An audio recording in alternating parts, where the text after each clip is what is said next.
Bismillahirrahmanirrahim. Assalamualaikum warahmatullahi wabarakatuh. Alhamdulillah. Alhamdulillahi rabbil alamin wal aqibatu lil muttaqin.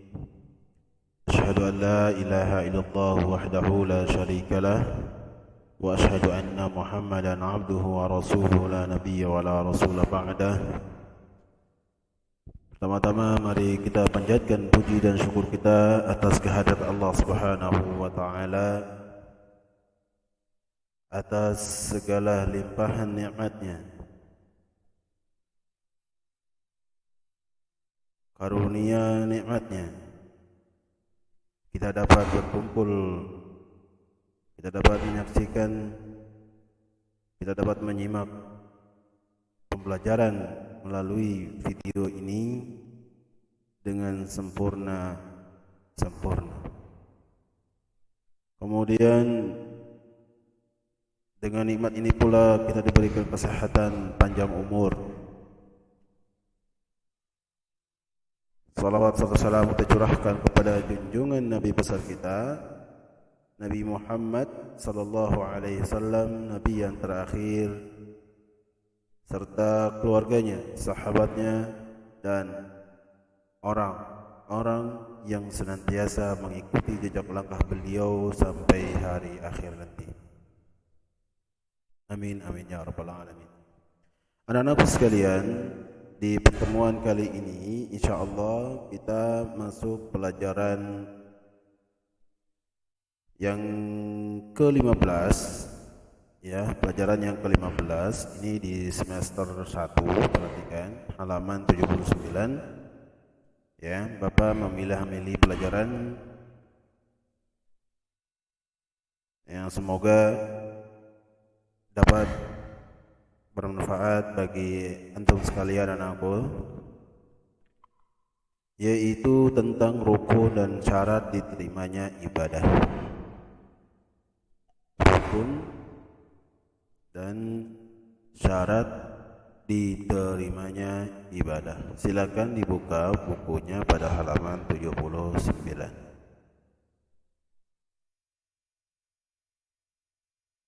Rukun ibadah.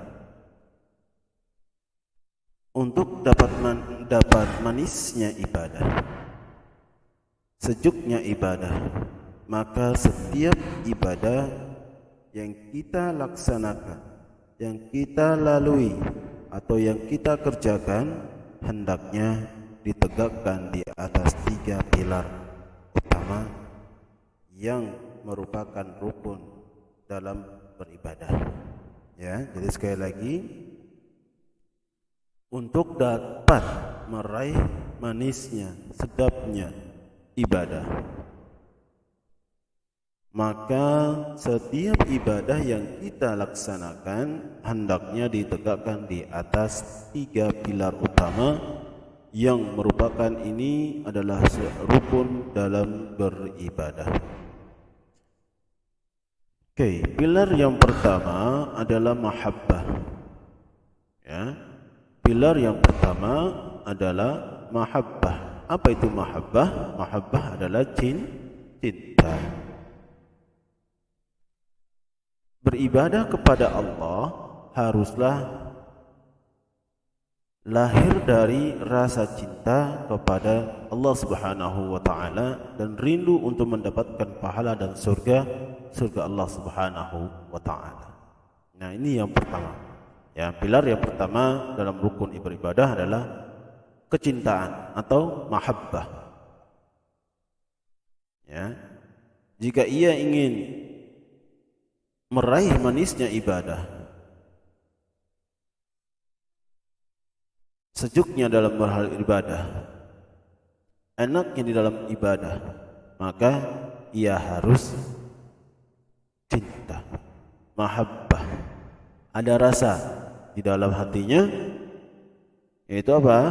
Rasa cinta kepada Allah Subhanahu wa taala dan rindu untuk mendapatkan pahala dan surga Allah Subhanahu wa taala. Ini yang pertama. Kemudian yang kedua,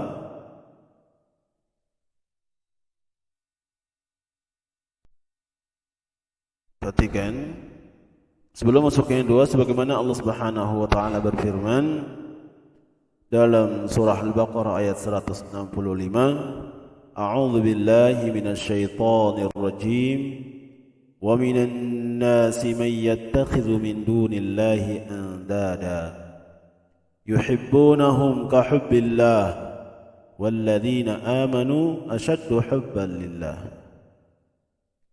Yang artinya, dan di antara manusia ada orang-orang yang menyembah Tuhan sebagai tandingan-tandingan selain Allah Subhanahu wa taala. Mereka mencintainya sebagaimana mereka mencintai Allah. Adapun orang-orang yang beriman sangat besar cintanya kepada Allah Subhanahu wa taala. Ya. Sekarang kita masuk kepada yang pilar yang kedua, yaitu khauf. Ya, apa itu khauf? Khauf, hamba yang mempunyai rasa takut. Khauf artinya takut. Seorang hamba yang mempunyai dalam dirinya ada rasa takut kepada Allah Subhanahu wa taala akan senantiasa menjaga dirinya dari hal-hal yang mendatangkan kemurkaan Allah Subhanahu wa taala. Ya. Seorang hamba yang takut kepada Allah Subhanahu wa taala, maka dirinya akan selalu menjaga jangan sampai apa yang ia lakukan, apa yang ia laksanakan tidak sesuai dengan ajaran Rasulullah sallallahu alaihi wasallam. Ia memiliki ada rasa takut. Ya. Sebagaimana Allah Subhanahu wa taala berfirman dalam surah An-Nazi'at, tentunya surah ini tentu kalian sudah menghafalnya, ayat 40 sampai dengan 41. A'udzu billahi minasyaitonir rajim.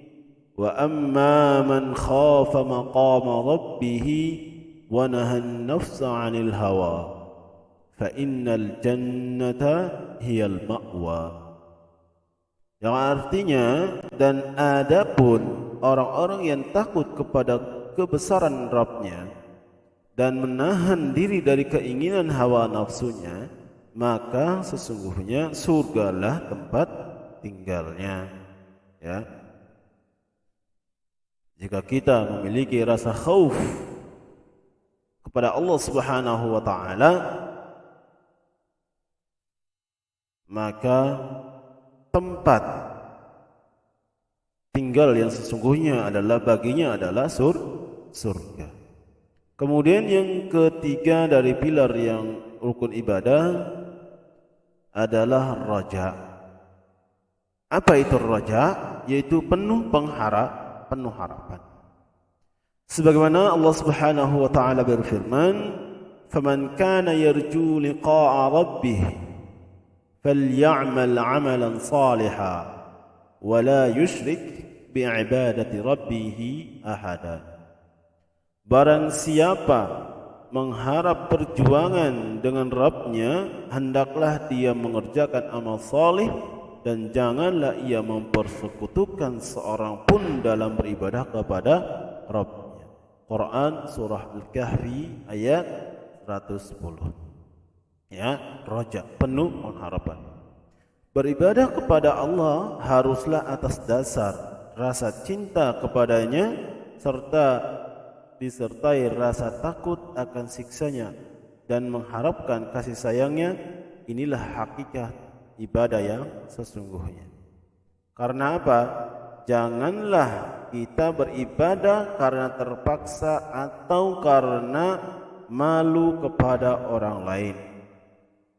Karena ibadah seperti ini akan sia-sia. Ya. Kalau kita beribadah kepada Allah Subhanahu wa taala karena malu sama orang lain, wah, si fulan sholat, kok saya enggak sholat, malu. Ia merasa malu karena apa? takut dilihat oleh orang lain, maka ibadah ini sia-sia. Harusnya apa? Ia merasa malu pada siapa? Pada Allah Subhanahu wa taala. Karena apa? Ia tidak mau melaksanakan ibadah tersebut, bukan kepada orang lain. Atau mungkin kita beribadah, atau contoh lain kita salat. Ya, salat kita memperbaguskan salat kita karena dalam ada penilaian, ya, atau karena ada seorang guru yang memperhatikan. Oleh karena itu saya harus salat lebih bagus dari yang lainnya. Dan ini juga sama, salatnya sia-sia. Karena apa? Ia takut kepada siapa? Gurunya. Takut nilainya jelek, takut akhlaknya jelek. Tapi kepada Allah Subhanahu wa taala ia tidak takut. Ini yang berbahaya. Allah tidak akan membalas ibadah yang kepada Allah karena terpaksa atau riya. Tidak akan pernah melaksanakan manisnya atau merasakan manisnya ibadah. Karena apa? Ya, kalau sholatnya terpaksa, apa enaknya? Kalau kita melaksanakan sholat dengan terpaksa, dalam keadaan hati yang tidak enak, apa enaknya ketika kita melaksanakan hal itu? Apa rasanya kalau kita sholatnya dipaksa? Tapi kalau sholat kita ada rasa cinta dalam hati kita, dalam diri kita, ada rasa takut dalam diri kita, ada rojak dalam diri kita, maka baru kita merasakan manisnya ibadah kepada Allah Subhanahu wa taala. Kalau sebaliknya, kalau misalkan ada dalam keadaan terpaksa, maka yang ada apa? Ada kebosanan, ada capek, letih di dalam diri kita. Ya, karena kita melaksanakan sesuatu atas dasar perintah yang dipaksa. Padahal kalau kita ingin manisnya ibadah, maka tumbuhkan pada diri kita ada rasa mahabbah, cinta, khauf, takut atau roja, penuh harap. Ya. Tidak boleh beribadah kepada Allah Subhanahu wa taala hanya karena cinta kepadanya tanpa ada rasa takut pada siksanya. Tidak boleh juga. Ini adalah keyakinan orang-orang yang sombong dan jahil. Begitu pula rasa takut kepada Allah tidak boleh membuat kita terputus asa dari rahmatnya. Karena ini adalah sifat orang kafir. Ya. Adapun sikap yang benar, ia tidak beribadah kepada Allah karena kita cinta kepadanya, takut akan siksanya, dan mengharapkan kasih sayangnya. Inilah cara beribadah kepada Allah yang sesungguhnya. Oke, kita lanjut masuk yang B, syarat ibadah. Ya, kita masuk ke syarat ibadah. Ibadah yang kita kerjakan baru dianggap benar dan diterima oleh Allah serta mendatangkan pahala jika memenuhi dua persyaratan. Ya, sekali lagi, ibadah yang kita kerjakan baru dianggap benar dan diterima oleh Allah Subhanahu wa taala serta mendatangkan pahala jika memenuhi dua persyaratan berikut ini. Ya, dua persyaratan. Yang pertama adalah ikhlas. Ya, yang pertama adalah ikhlas, yaitu beribadah hanya karena Allah dan hanya kepada Allah Subhanahu wa taala. Ya. Syarat ini mengharuskan kita untuk menjauhi syirik, menyekutukan Allah dalam hal ibadah. Ya. Ikhlas yaitu beribadah hanya karena Allah dan hanya kepada Allah Subhanahu wa taala. Tidak boleh beribadah dalam dua hal. Ya, kepada Allah ia beribadah, kepada selain Allah pun ia beribadah. Tidak boleh. Ini namanya menyekutukan Allah. Oleh karena itu, kita jauhkan diri kita dari perbuatan syirik. Sebagaimana Allah Subhanahu wa taala berfirman dalam surah Al-Bayyinah ayat 5, A'udzu billahi minasyaitonir rajim. Wa ma umiru illa liya'budullaha mukhlishina lahud-din hunafa. Padahal mereka tidak disuruh kecuali supaya menyembah Allah dengan ikhlas, mentaatinya semata-mata dalam menjalankan agama yang lurus. Quran surah Al-Bayyinah ayat 5. Kemudian yang kedua adalah ittiba', yaitu beribadah kepada Allah Subhanahu wa taala dengan mengikuti contoh-contoh Rasulullah sallallahu alaihi wasallam. Syarat ini menuntut kita untuk menjauhi perkara bid'ah, yaitu hal-hal yang tidak pernah dianjurkan atau dicontohkan oleh Rasulullah sallallahu alaihi wasallam. Ya. Sebagaimana Allah Subhanahu wa taala berfirman dalam surah Ali Imran ayat 31, A'udzu billahi minasyaitonir rajim. Qul in kuntum tuhibbunallaha fattabi'uni yuhibbukumullah wa yaghfir lakum dzunubakum wallahu ghafurur rahim. Katakanlah wahai Muhammad, jika kamu mencintai Allah, ikutilah aku. Niscaya Allah mencintai dan mengampuni dosa-dosamu. Allah Maha Pengampun lagi Maha Penyayang.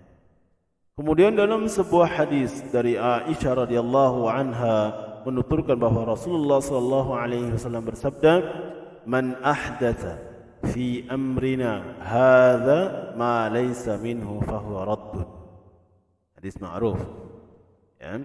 Barang siapa mengamalkan sesuatu hal yang baru dalam urusan agama, padahal tidak pernah ada contohnya dari dalam syariat, maka amalannya tersebut tertolak. Hadis sahih riwayat Bukhari dan Muslim. Dalam hadis ini Rasulullah SAW menegaskan bahwa agama Islam adalah agama yang sudah sempurna, sesuai dengan firman Allah Subhanahu wa taala dalam Quran surah Al-Maidah, A'udzu billahi minasyaitonir rajim. Al-yawma akmaltu lakum dinakum wa atmamtu 'alaikum ni'mati wa raditu lakumul Islam dinan. Hari ini telah aku sempurnakan agama kalian, itu Islam, dan telah aku cukupkan nikmatku kepada kalian, dan aku telah rela Islam menjadi agama kalian. Quran surah Al-Maidah ayat 3. Jika dua persyaratan ini atau salah satunya tidak terpenuhi, maka ibadah itu akan ditolak serta gugurlah pahalanya. Bahkan dianggap berdosa karena ibadah itu menjadi maksiat, bukan lagi sebagai ketaatan. Ya. Jadi sekali lagi dalam pelajaran yang ke-15 ini, rukun dan syarat diterimanya ibadah, Bapak ulangi, yang pertama yang harus tumbuh dalam diri kita adalah mahabbah, cinta.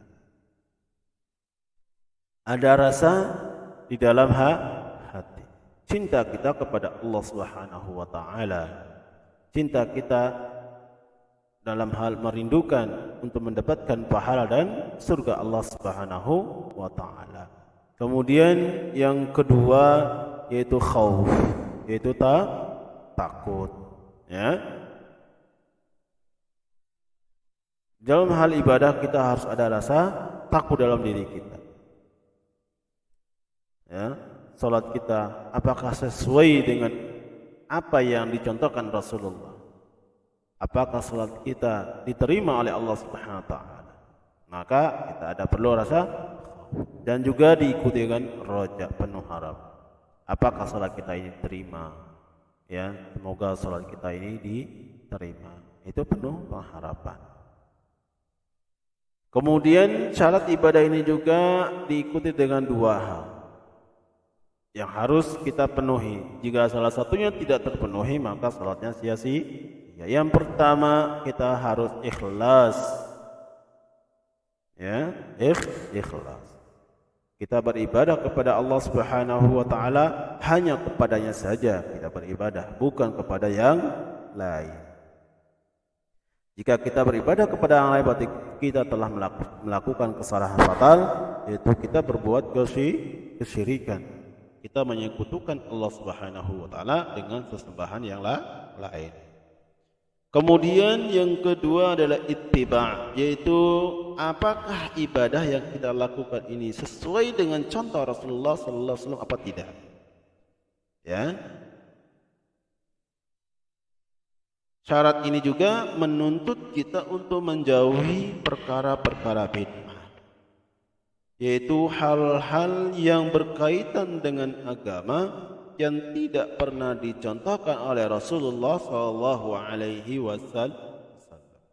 Ya, ingat dalam hal berkaitan dengan agama, bukan yang lain. Ya, berkaitan dengan agama.